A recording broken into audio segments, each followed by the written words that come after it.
We have finally had a little bit of a break in the rain, and so I'm taking advantage of it. I've been out playing around in the garden a little bit, gathered up some lettuce from my window boxes, and now I'm just gonna head out to the coffee shop to get some reading done. I am still currently reading Weird Black Girls. It's 7 short stories by Elwyn Cotman. They're short stories about primarily the Black experience. And I am on story number 3, which is called Triggered. I am also still very much participating in my glow up before summer and trying to find ways to just take better care of myself. That's mentally, physically, and spiritually as well. Mentally, physically, spiritually, all of the things. It encompasses trying to eat better, trying to organize my surroundings, and of course, doing the things that I need to do to pamper myself and make my space more comfortable and inviting so that I have a cozy place to lay my head. I am still managing to keep my nightstand pretty clean. This is one of the habits I've implemented. And so all of the things that I've been doing, I honestly believe they have been working. I will get into all of the tidbits throughout the course of these videos. I think we have something like 30 plus days before summer. And summer is not always my favorite season. So I would like to get to the point where when summer comes, I am just doing things that serve me. I am taking a true break in the summertime because when it's hot, I don't function well. So I think by planning ahead, making sure things are running like a well-oiled machine, making sure I don't have to stress too much about what I wear, what I eat, what I'm doing, putting all these parameters in place now will make for a wonderful summer. Plus, if I do go somewhere in the summer with sand and water, on a beach, I actually want to wear a bathing suit. So I feel like all of these things are necessary. Mind, body, spirit, it all matters. In the end, it all matters that we're taking care of ourselves because we can't pour from an empty cup. So I stopped at the grocery store and I got some fruit. So I thought I'd treat you to a little ASMR food prep.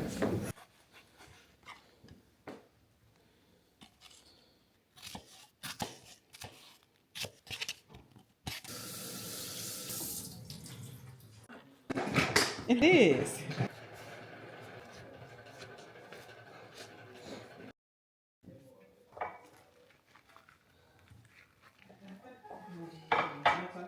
That should go no contact. They never do. They never do.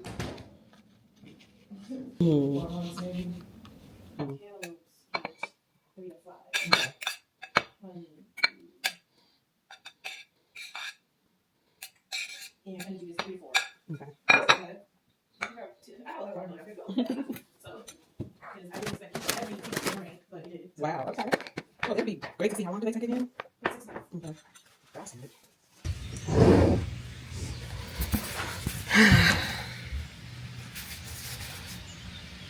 I feel like the wind is going to start kicking up as soon as I start talking to you guys. So I'm going to film this, but I may have to voice over because I'm outside. It feels so good out here. I'm outside and I don't have my microphone. Anyway, so have you guys ever read a book and realized while you're reading the book that people are experiencing things in life, are going through things, have these stories to tell that you have no clue or had no clue that this type of lifestyle even existed? Like you don't know anything about it. Have you ever seen a movie or a show like that or read a book like that or just even met a person who had those vibes? Like they were doing things or living life in a certain way and they would tell you a story and you find it incredibly unbelievable because it's not your experience. I mean, I've experienced a lot of things in my life, but definitely reading the third story in the book Weird Black Girls that I've been reading, things were happening in that story that if you had asked me before I read it, I would have told you that, like, that's not possible. Nobody lives like that. That's not real. And I say that half jokingly because I know that people, I've seen enough movies and I've known enough people to know that people are out here doing all kinds of crazy things. But this story was really one, it was tension filled. It was very much an of the moment type of story. The kind of the way that people feel about each other. The story was called Triggered, and it centers around the main character in the story, a young Jewish woman named Spike, who just happens to be a super activist. But like, she's an activist, but also a recovering drug addict. She meets up with a whole group of just interesting characters, and she's kind of just living her life like out in the world, and the people around her make questionable choices. She makes questionable choices. They're all doing questionable things, but all in the name of activism and helping and crushing systemic um, oppression. It's so bizarre. It's very bizarre.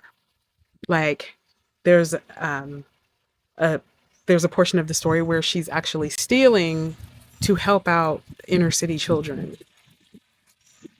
um, as a form of her activism, as one of the things that she does. And I don't want to give too much away about the story just in case you want to read it. But this story, I've been reading it. I started reading it this morning and I just finished it. So I've been reading it for about on and off for about 3 hours. And I couldn't put it down. I had to finish it, because it was that tension filled.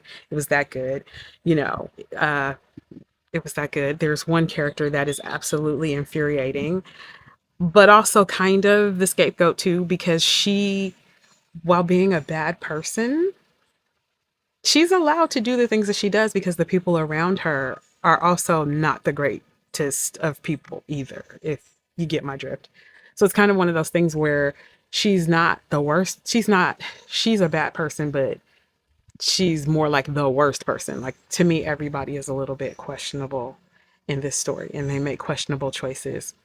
Main character, I do believe, is in her 20s, so she's definitely trying to figure things out. Whereas the antagonist in the story, she's older. She's a middle-aged woman and just kind of out there. And really, it feels as though everyone is dealing with some sort of mental illness in this story. And not that I'm giving them a pass, but it's not my place to judge either. These are the characters. This is who they are, and people go through what they go through.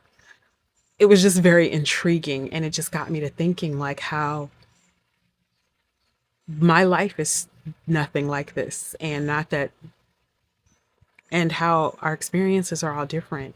And it often makes me wonder why do we all have different experiences? Like, we can agree, you can have 100 people living together and they might all agree on one thing, right?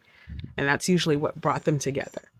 But then every topic is different, and every situation they're going to have different various opinions on and experiences, and you know and people get along and they stay getting along forever, and then people grow apart, and some people never should have been friends in the first place.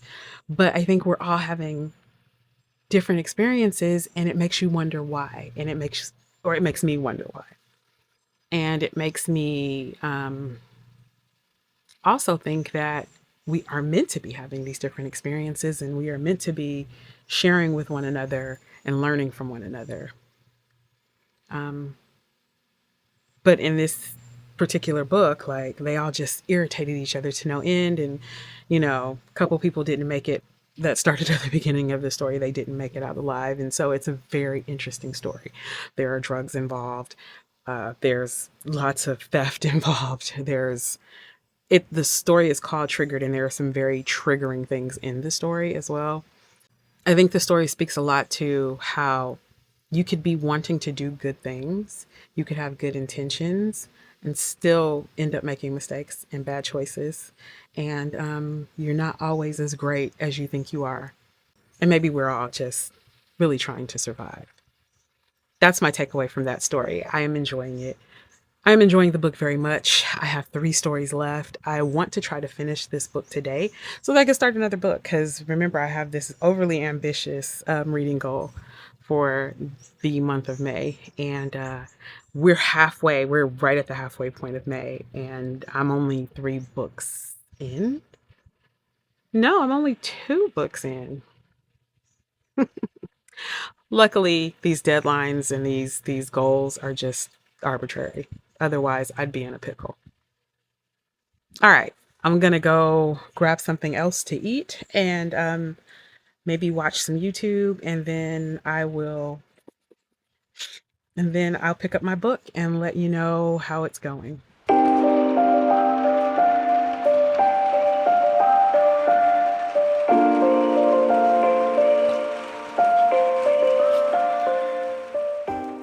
So part of this glow up project that I'm doing before summer is I am really trying to slim down. I'm trying to be healthier. I have a grandbaby, that I need to be here for.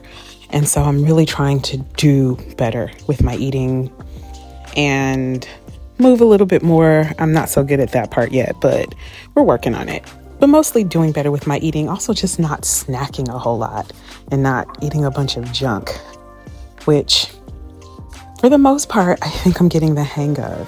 At the beginning of the video, you saw my daughter and I pick lettuce from our window box. I guess you call them window boxes. I have mine on my deck, and I'm growing some herbs there and lettuce as well. This is a nice, buttery, soft, but slightly crunchy lettuce. It's a little sweet in flavor. The red parts are not bitter like some of the red lettuces can be.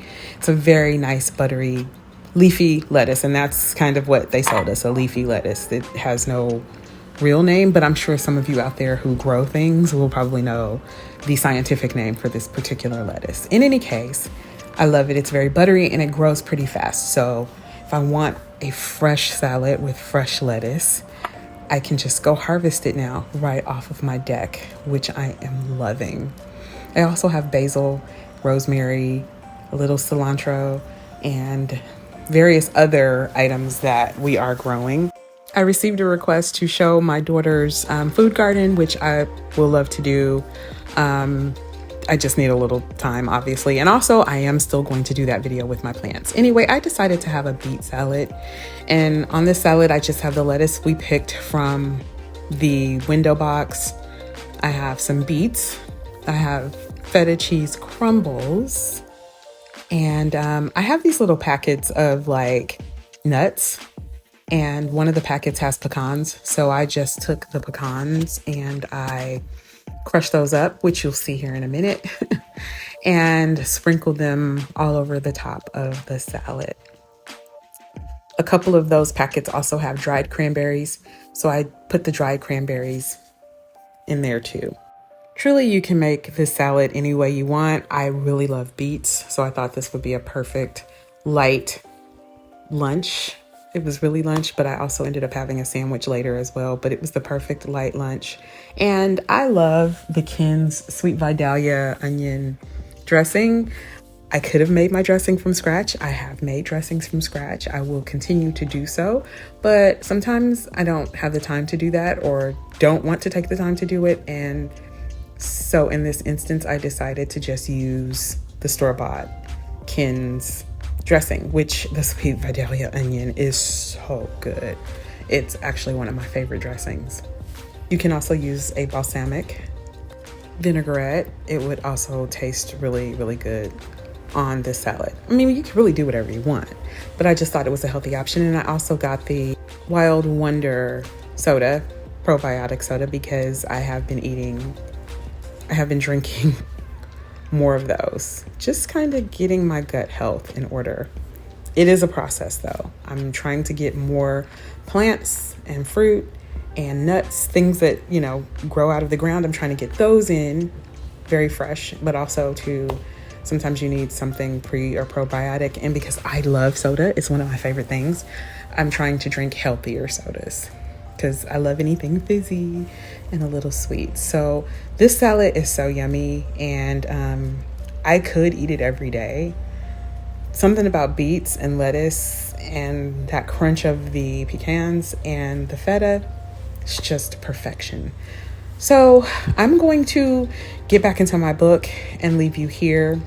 I might read a little bit more of this book, but we'll see. That last story was a lot, you guys, and I actually may need to take a break, but I'm going to try to at least start the next story, and I will talk more about it in the next video. So thanks so much for watching. Subscribe if you want to see more of these videos. Don't forget to hit the thumbs up button if you like these videos. We're trying to get to 1,000 subscribers, so help us out. And yeah, I will see you guys in the next video. Take care. Bye.